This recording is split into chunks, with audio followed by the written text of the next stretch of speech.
Bienvenue à tous sur Afrique Sport, bienvenue dans votre 13h de ce jeudi 18 novembre 2021. Pour aujourd'hui donc, nous irons du côté du Bénin avec le recours de la sélection nationale par rapport à la République démocratique du Congo. Nous allons également parler de Youssef Belaïli et de ses stats avec l'Algérie. Nous filons après du côté de Mohamed Salah, également de la Mauritanie. Daniel Alves sera également évoqué, tout comme la sélection portugaise. Le développement de tous ces points, c'est dans un instant.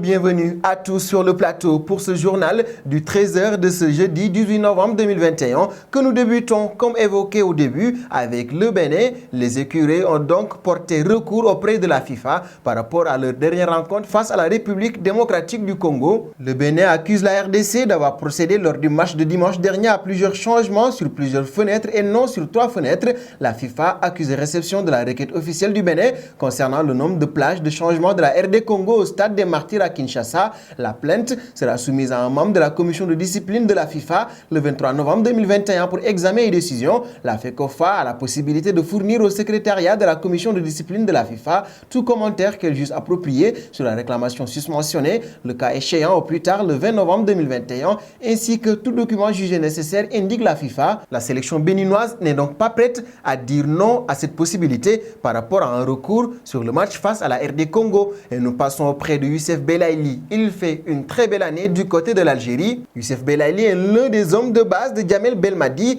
l'ailier gauche de Qatar SC, est souvent la rampe de lancement des offensives algériennes où sa qualité technique fait les ravages. Il en est à 13 passes en 2021. Son second, qui est Bagdad Bounedja, en est à 4. Mahrez et Slimani sont troisième. Troisième est très loin donc de Youssef Belaïli, qui est, comme on l'a souligné, la rampe de lancement de Djamel Belmadi et de la sélection algérienne. D'une sélection à une autre, nous passons en Mauritanie. Ici, après le départ de Corentin Martins, la Fédération mauritanienne de football a annoncé son nouveau sélectionneur. Il s'agit de Didier Gomes Darossa. À 52 ans, le technicien va vivre sa première expérience à la tête d'une sélection après avoir largement roulé sa bosse en Afrique dans le football de club. D'abord entraîneur au Rwanda, au Cameroun et en Algérie. Il a exercé plus récemment dans des écuries plus prestigieuses comme Oraya en Guinée en 2019, Al Merreikh au Soudan en 2020 et dernièrement au Simba SC en Tanzanie, qu'il a conduit jusqu'en quart de finale de la précédente édition de la Ligue des Champions avant de partir fin octobre. Et pour Didier Gomes Darossa, il s'agira donc de retrouver une équipe mauritanienne qui est en pleine reconstruction. Et nous passons donc à notre premier instant quiz. Pour rappel, hier, il y a eu des réponses pas en adéquation avec la question. Il faut écouter tous les indices donnés tout au long de cette vidéo pour pouvoir connaître la carte mystère. Et c'est un seul joueur à déterminer. Et pour ce quiz du jour, donc, nos deux premiers indices. Le premier, je suis un des rares Africains champions d'Italie. C'est le premier indice. Je suis un des rares Africains champions d'Italie. Qui suis-je? Le deuxième indice, je suis un milieu de terrain célèbre pour mon jeu très physique. Je suis un milieu de terrain très célèbre pour mon jeu très physique. Qui suis-je? C'est donc le second indice et les trois autres indices vous seront donnés en fin de vidéo.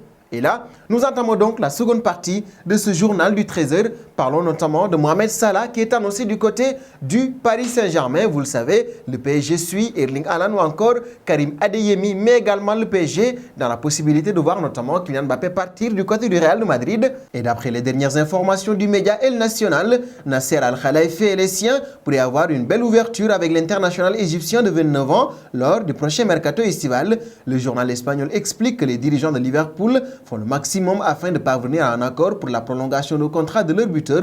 Toutefois, si aucune entente n'est trouvée d'ici la fin de la saison, les Reds ne prendront aucun risque de voir Mohamed Salah s'en aller gratuitement en 2023. Ainsi, vendre l'Égyptien serait une option de la part de l'écurie dirigée par Jürgen Klopp. Et nous passons à Fernando Santos. Il est le sélectionneur du Portugal, mais n'est pas certain également de continuer l'aventure avec la Seleção, dans la mesure où la Seleção a du mal à se qualifier pour le mondial 2022. En poste depuis 2014, le sélectionneur Fernando Santos pourrait en effet vivre ces derniers mois à la tête de l'équipe nationale portugaise, de plus en plus contestée par le peuple portugais. Le sélectionneur portugais a déclaré au micro de la TVI qu'il comptait démissionner s'il n'arrivait pas à atteindre l'objectif de qualification fixé par sa direction. Quand je suis arrivé en poste en 2014, les choses étaient claires. Si je n'atteins pas l'objectif, je sors, a-t-il déclaré. Fernando Santos, qui avait présenté le même degré de confiance à l'Euro 2016, mais également lors des 2 échecs en 2018 et cet été, n'a cette fois-ci plus le droit à l'erreur, car un mondial sans le Portugal serait effectivement un échec.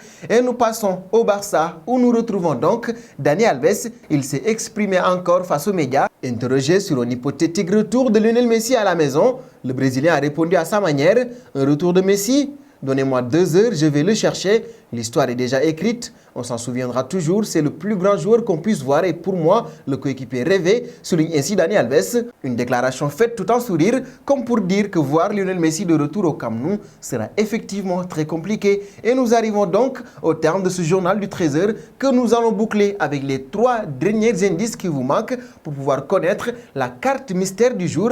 3e indice: je suis vainqueur de la Coupe du Monde des moins de 17 ans. Qui suis-je? C'est le 3e indice du jour. Je suis vainqueur de la Coupe du Monde des moins de 17 ans. Qui suis-je? 4e indice: en 2012, j'ai évolué en Serbie. En 2012, j'ai évolué en Serbie. Qui suis-je? C'est le 4e indice. 5e et dernier indice: j'ai joué avec Richard Kingson. 5e et dernier indice: j'ai joué avec Richard Kingson. Qui suis-je? Ce sont donc là les 5 indices pour trouver la carte mystère du jour. Comme on vous l'a souligné également durant toute la semaine, celui qui trouve les bonnes réponses du lundi au vendredi sera notre lauréat d'office. S'il n'y en a pas, on fera un tirage au sort pour vous donner donc votre maillot de votre choix sur Afrique Sport, le Quiz Sport, le 13h, pour vivre le football à tout moment.